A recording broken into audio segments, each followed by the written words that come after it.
Well, hello, hello, hello, and welcome to another episode of Ladies and Gents Listen Up. Wow, we have been on this amazing journey, and we are going to talk about a little bit of the feedback from last week. But before we get started, how are you today, sir? I am doing well, Dr. Liz, doing well. But Dr. Liz, I got to come out the gate saying I appreciate you. Let me be a part of your forum. It's awesome. And I got to tell you, I'm having just as much fun as the audience having. Last week, I know I cut up. This week, I'm going to be a lot better. I promise you. Let's see how it goes. Anyhow, no, I'm having a ball as well, getting a lot of feedback. People are, starting to have the conversation where sometimes, you just don't know, but it's like a subject you just don't bring up, right? But because we're talking about it, we're having conversation about it, it's stirring a lot of conversation in the background. So before we get started, let's not leave out Grandma's cookie jar. Grandma's cookie jar kind of starts us rolling each time, right? So here we go. Yes. Let me get my notes. Second. All righty.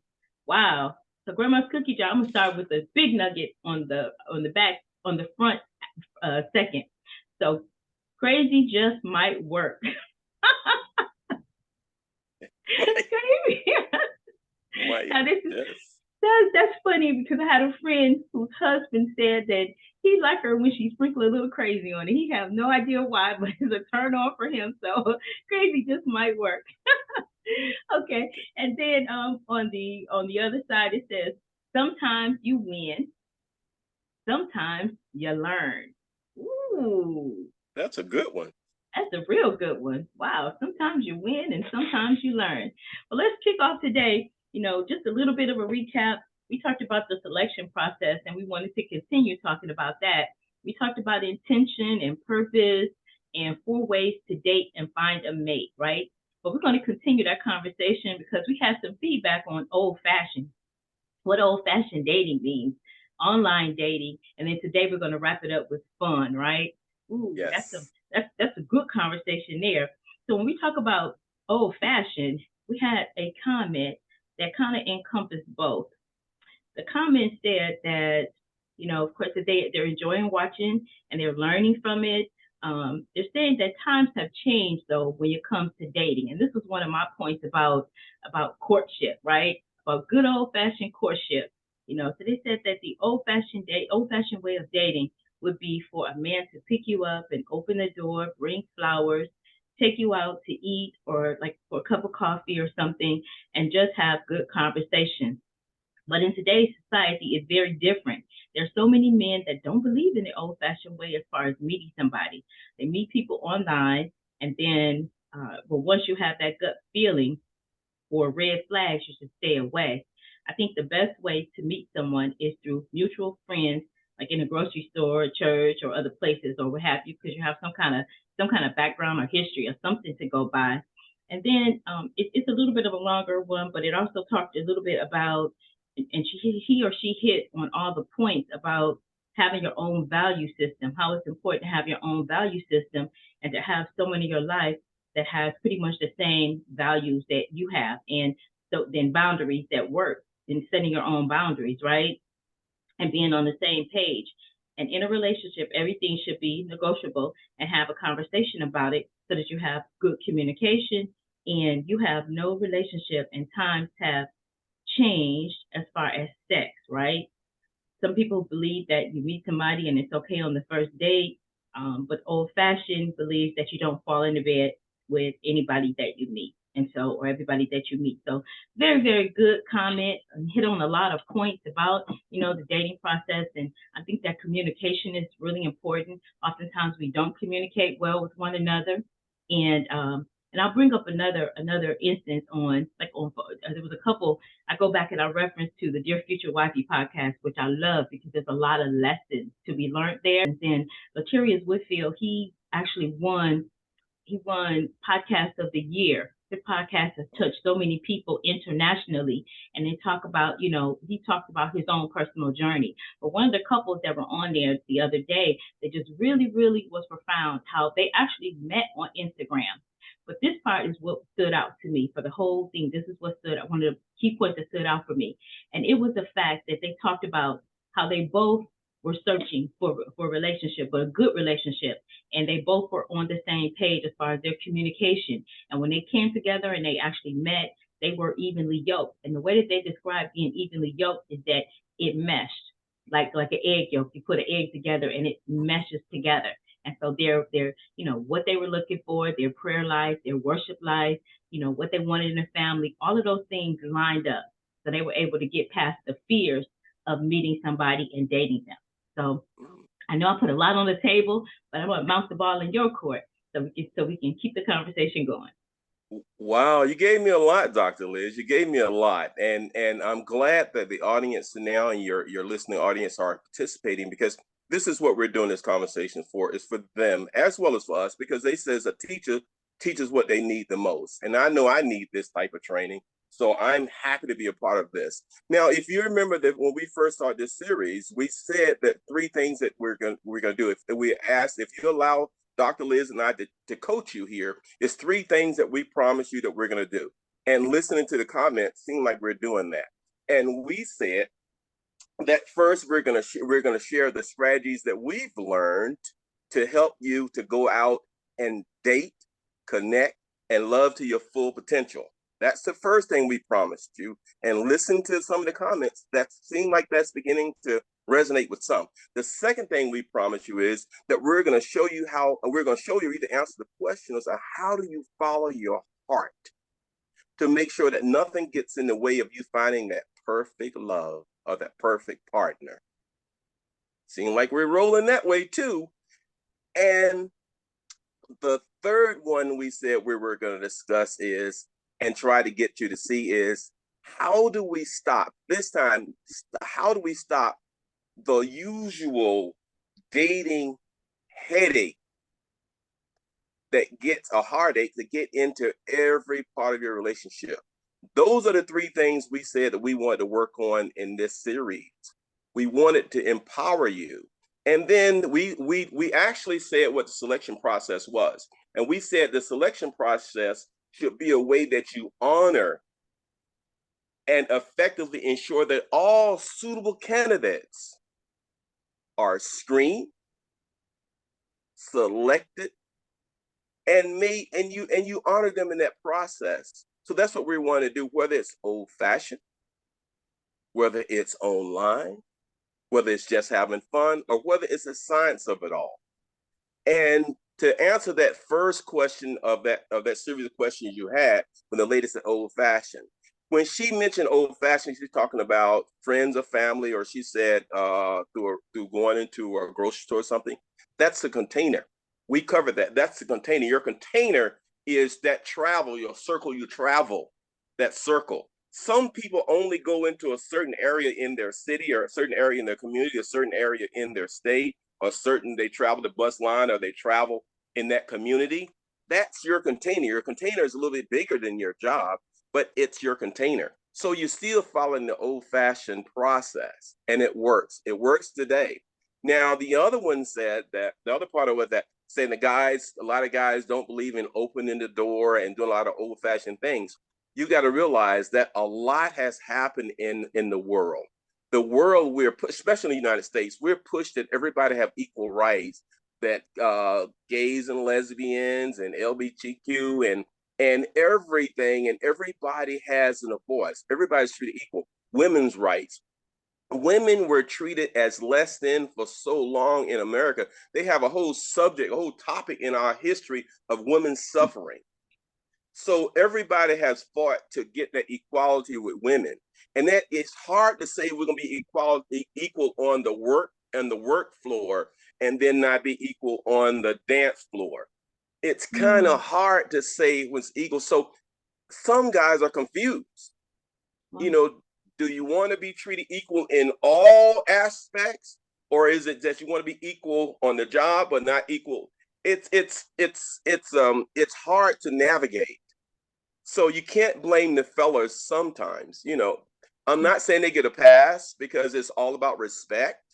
I'm not saying we get a pass, but what I'm saying is that now it's a difficult time because there's so many things that trying to get you to be norm on the job. If I comment you about your hair on the job and say you look nice, I can be called for her sexual harassment. So it's so much there. It's so much there. So that's why Right. a lot of guys just don't know how to negotiate that anymore. So they do what they think is safe. So go Yeah, ahead. I just want to add in something on just on that point right there is that that's why I think that learning how to effectively communicate with one another, because if we can't expect somebody to communicate to us or to execute how we expect for them to execute if we haven't talked about it, and oftentimes it's just hard for people period to effectively communicate with one another. And when you actually take your time and have a long conversation and just a conversation on what it is that you expect, what it is that they expect, when you do that, but not just expressing it's just me by me on one side, is both parties to understand that it's not just about one person being happy, but it's about both people getting their expectations met. And that's where that evenly yoked part comes in at. So I think that's the big piece that we're missing, is a communication part. Because I love what you just brought to the table, because we need to hear it from a man's perspective. Because oftentimes some women don't want their door open, some women do want their door open. So I can Yes. understand how that could be confusing. But if you sit down and you really listen to one another, and not sometimes we listen just so that we don't really hear what the person is saying, we're just waiting for our turn to talk versus actually hearing what that person is saying and saying, okay, I think that really does match with my alignment of things. How what do I see in this relationship? Do I see it coming together? Because just like that example that I gave earlier, the one thing that she said was that when he first DM'd her, basically that's the communication mode. When he DM'd her on IG, she initially wasn't going to respond back to him. But then because of her past and her bad relationships and issues, but she then came listened to what he had to say, and then it just felt right. And then and she just kept going. So by the time they actually met, he actually had a whole plan written out, of what he wanted and how he wanted it. But he said he prayed on it. They fasted together. It was just a lot of things that they did together that came in alignment with them really understanding one another and actually having that prayer, separate from each other, having that prayer that I'm ready for my husband, I'm ready for my wife. Lord, show it to me. And that was their mode to coming together. But it was all communication. And Dr. Liz, what you're saying is where we're going with this podcast series. So that's right on tune. That's right dab in where we're trying to get.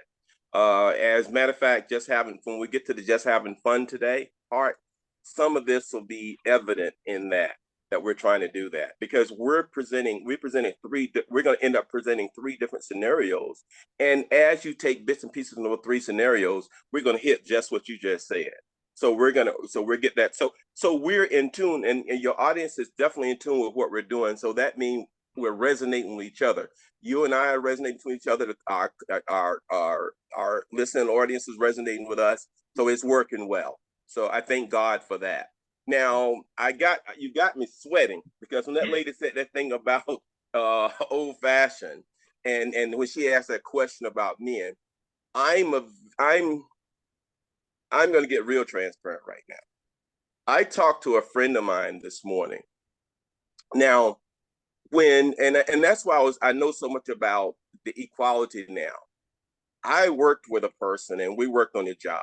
And I tell you that we worked for about 4 or 5 years together.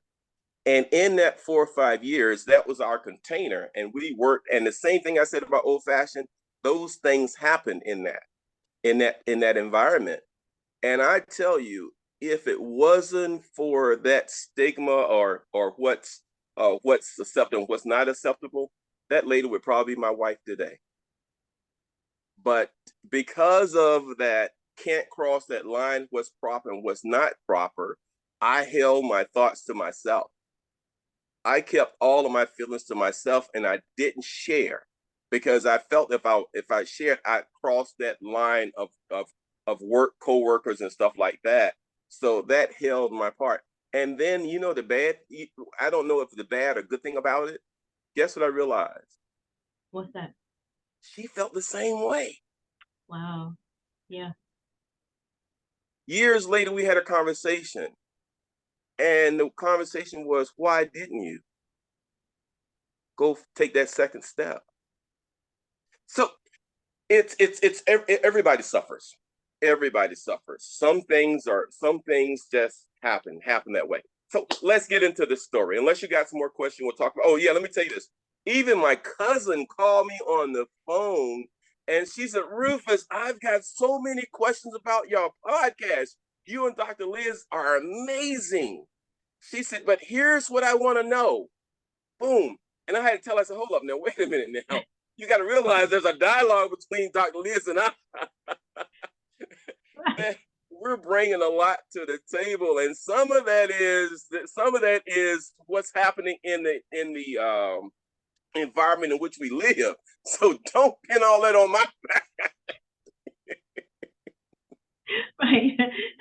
Like waiting for somebody to bring the conversation. It was like, okay, here, take it all. Take all the, take all, Yes. this is all the stuff, right? So, okay, go ahead. We just working through the stuff. We shuffling All right, through it. but I love that. So Dr. Liz, please encourage your audience to continue to write the comments and give us something to talk about, and let us know where they're going with this, so we'll know. Okay, Absolutely. now Absolutely. let's go into the days. The days just having fun. Now, the last time when we did online dating, we used Dr. Liz. So this time it's only fair I use me. All right, let me sit back. Let me sit back and adjust. All right, let me take my glasses off for this one because I don't want to see this. I don't want to see. Okay. Okay.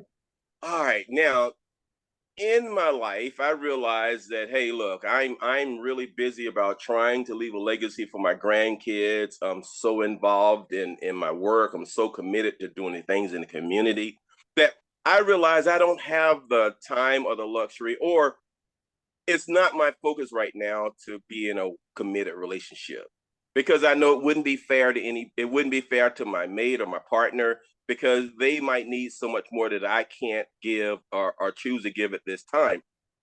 But there's a battle inside of me. I crave to have someone that I can do adventures with. I can go on cruises with. I can go out night on the town. I can have these amazing adventures. That's all in my heart. I crave that. And my sad times, I wish that was the case. I wish I had that person I could do those things with. So I carry this with me. And matter of fact, that make me get more committed into working, because I pour all that into my job. I pour all that into my focus on what I'm working on at the moment. I can tell you about this one particular time. My youngest son is in the military, and he was employed overseas for 10 months. And he lives in Richmond. He came back. When he came, I was going to visit him, because I hadn't seen him, because he lives in Richmond. When he came to Richmond, I'm living in Georgia right now.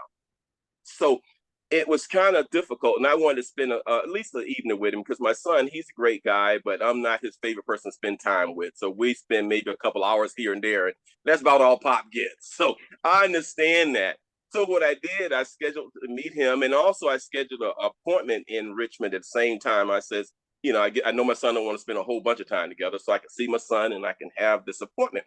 So I goes to Richmond, and I go to the appointment first. And in the appointment, I bump into this amazing woman. Man, she's all of that. Man, her energy just electric. Man, it's as if I've known her all my life. And this is the wrong place, because we're around a lot of people, so I really can't say much or do much. But her eyes caught my eyes. And if she's feeling half of what I'm feeling, man, it is amazing. It is amazing. So I don't want to not let her know how I'm feeling, but at the same time, I don't want to bring attention to us. So I kind of nodded, and she smiled. And when she smiled, the appointment was about over. So I kind of gave her that long look, and she smiled. And I said, I wish I could talk to you again. And she said, well, that'd be nice. I said, well, here's my number. She said, no, don't give me your number. Here's mine. So I took her number, And I left, and the whole time I left, I was thinking about that. So I went and saw my son. We had lunch, great time, couple hours almost, give me. So then I was gonna leave Richmond, headed back to Georgia. So as I drive down the highway, I'm maybe about an hour and a half out from Richmond. Man, some said call. Some said call the number. Some said call. Uh, because I'm the kind of guy that, I can be crazy about you. I can see all this and I'll say, you go your way and I go my way, and we both be happy because I know what I can do and can't do. But for some reason, this particular time, I'm not looking for anybody, but some said call. So I pick a phone, call her. She said, hi. She said, hi. She said, hi. She said, are you this Rufus? I said, yes. She said, wow. She said, she said, I thought you were going to call me back. She said, because most people, when they say call, they don't call. So that's why I gave you my number, because I was hoping you'd call me back. I said, yeah, I called. She said, where are you? She said, you still in Richmond? I said, yes. Now I know I'm about a mile, about an hour and a half down the road on 95. She said, well, you want to get together this afternoon? I said, okay. She said, okay, let's get together. She said, let's meet at, she said, wait on me. I said, let's meet at Waffle House on Hull Street. She said, how long is it going to take you to get there? I said, well, give me about an hour and a half. I turned that car around so fast on 95. I got there a little late because of traffic. I didn't really, when I came off the exit, there was so much traffic to get back on, it held me up a little bit. But I got there, she was already there. Man, she was dressed in this black dress. And when I walked in, she stood up and I looked at her. Goodness gracious. Dr. Liz, goodness gracious, Dr. Liz. I'm like TD Jakes. I sensed it. So we sit down, we ate something light, and we talked, and we talked, we talked, and we talked, and we talked, and we talked, and we talked. Matter of fact, we spent half of the night together. So somewhere in that conversation, I decided I'm gonna stay overnight. So so she went home, I went home. She said, well, we could see. So I get off at this time tomorrow. She said, well, we have time. I said, yeah, definitely. I got a hotel, Dr. Liz, for 2 days. She went home. I went and got a hotel for 2 days. So the next day when she got off work, we met. We spent the whole day together. We spent that whole evening together. It was beautiful.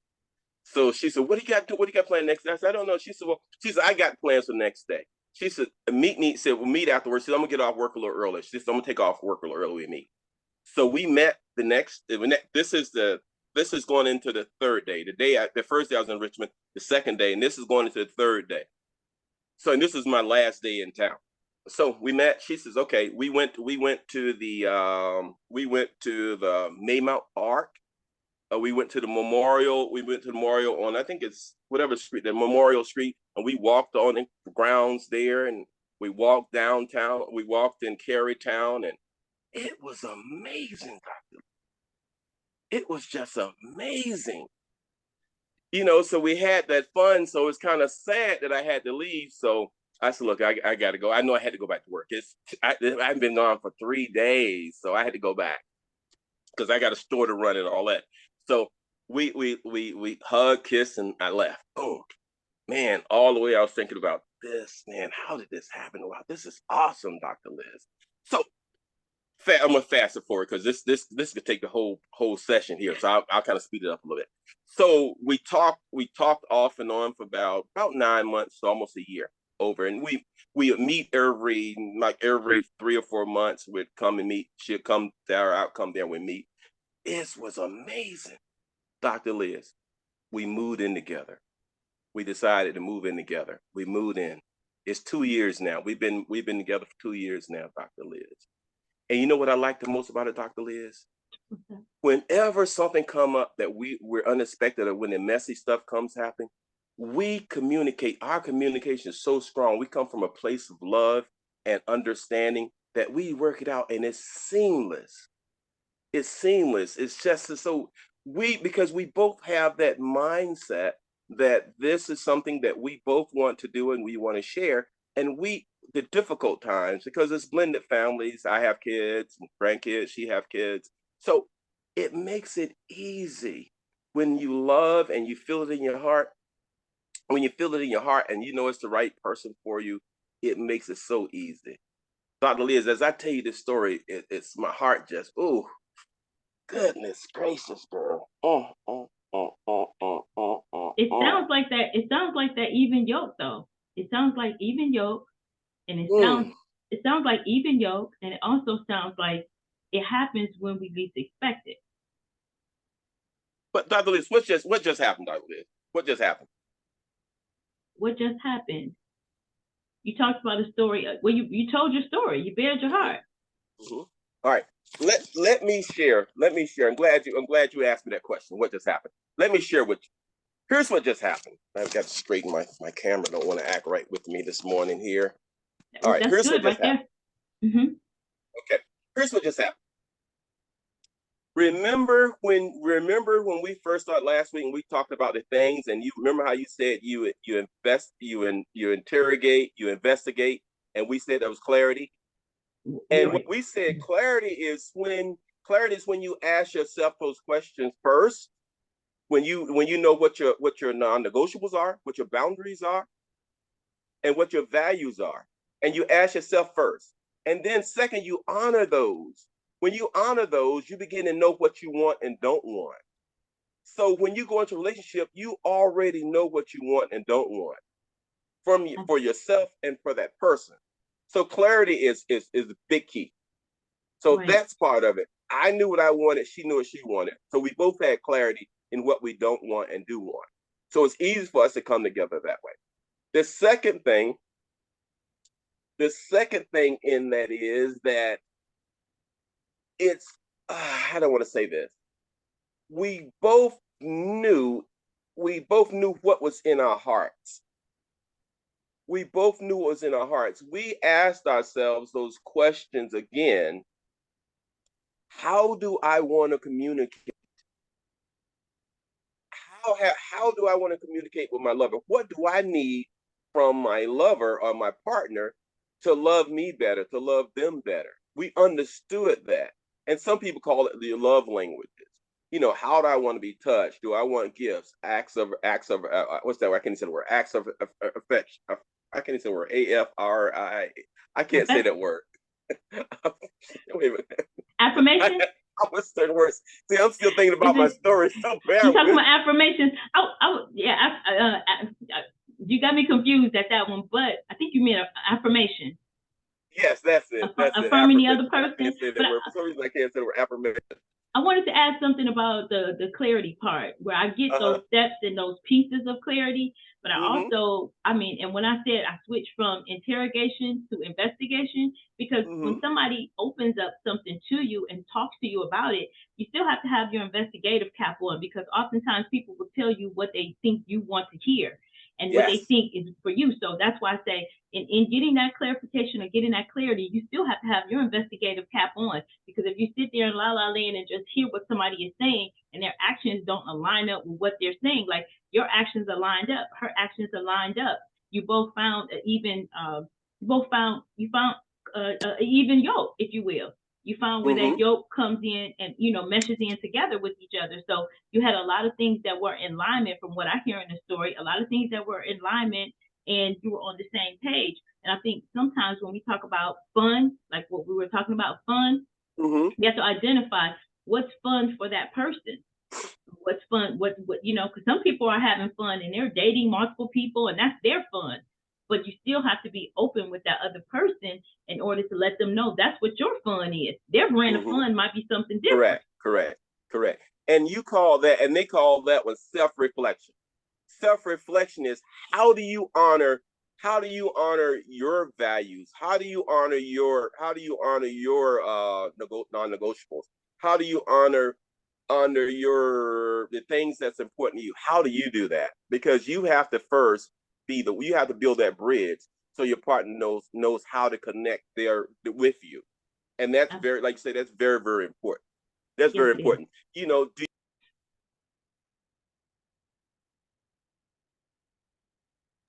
hear me now? Yes, we can hear you now. You went on I'm mute sorry. for a second. That's all right. Go for Yeah, it. I'm sorry.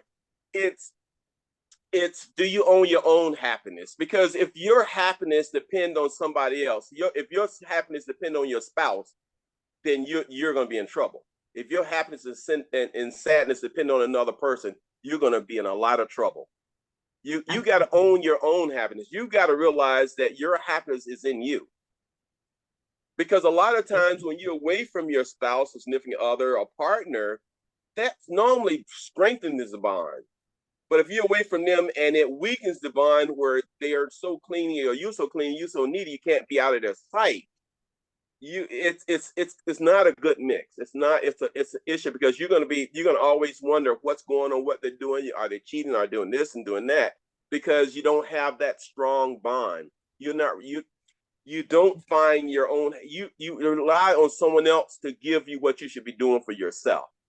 It's also insecurity when you have to be under Yes, somebody 24/7, and you also cause resentment in the relationship. So that person that you're trying to hold on and cling to, you're actually pushing them away because you're not allowing them to be their full self. And that's what we talked about trauma and about issues that we have in our past. If you bring, that's what that baggage is. And oftentimes people hear those cliche words. They hear baggage and they hear trauma. They hear issues and all of that, but they don't really understand. So I hope we're bringing some clarity to exactly what it means.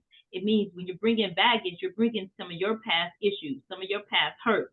You're bringing all that to this person who hasn't shown you any of that, but you're making them pay for that. Now, though, if you meet the right person and you're both, and that person is willing to help love you through some of that trauma, you can actually turn that around as well. It just depends on when you're coming together with somebody, who you're meeting, if you're having peace with it, all of these things. If all of these things are coming in alignment, then you can work through those things together. But it just depends on who's willing to work with what and you meeting and communicating. It's all about that communication piece. Openly communicating, not communicating what you think that other person needs to hear or what that other person wants to hear, but truly communicating from your piece of truth and trusting that they're going to do the same thing. And if they're not, that's where your investigative cap come on.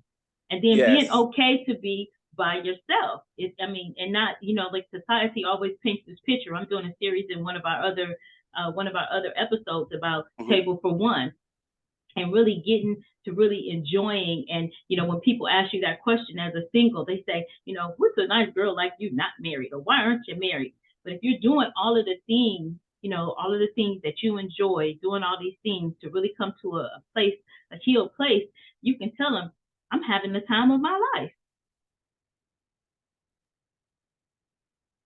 You can tell them I'm having the time of my life. So fun.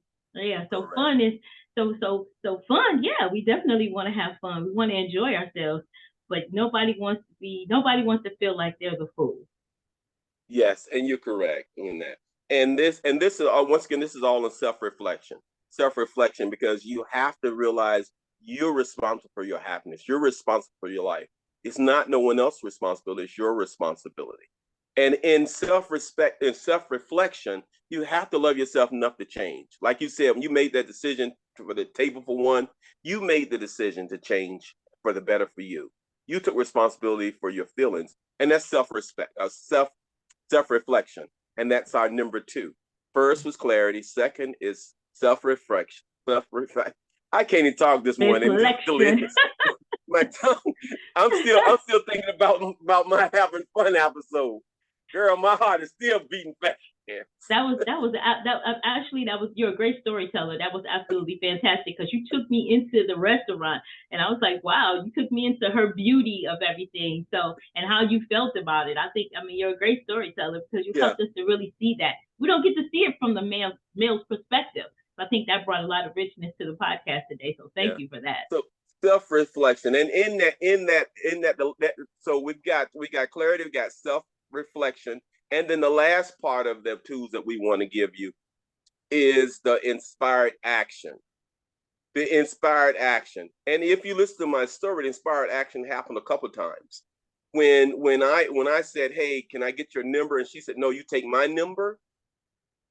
that was inspired action on her part. She apparently wanted to have that conversation with me more, so she saw something in me. So her inspired action was she gave me her phone number. She said, "No, you take mine."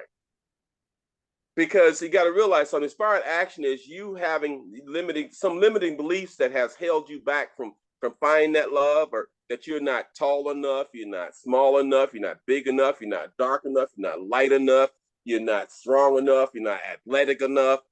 The list goes on and on. But once you get those disbeliefs out of your head and realize you're going to take a chance, you're going to take a chance, and that's what that's what inspired actions are. Take that chance for romance. Like Luther said, I take that chance for romance. At least she heard me say, "Excuse me, miss.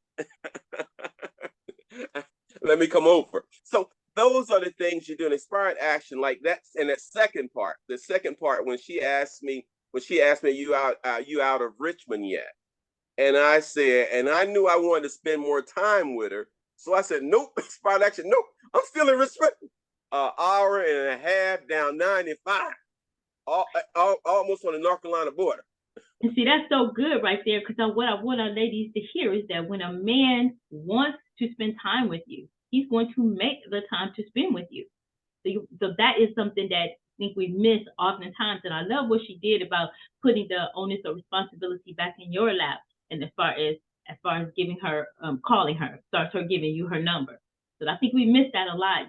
We make excuses. Well, he's not spending time with me because he's busy. He's not spending time with me because of this, that, or whatever. But no, you turned around an hour and a half plus traffic, and that's what it looks like, ladies. Yes. And then when I said I'll stay over, I didn't book one day in the hotel. I booked 2 days. Inspired action. That was some inspired action.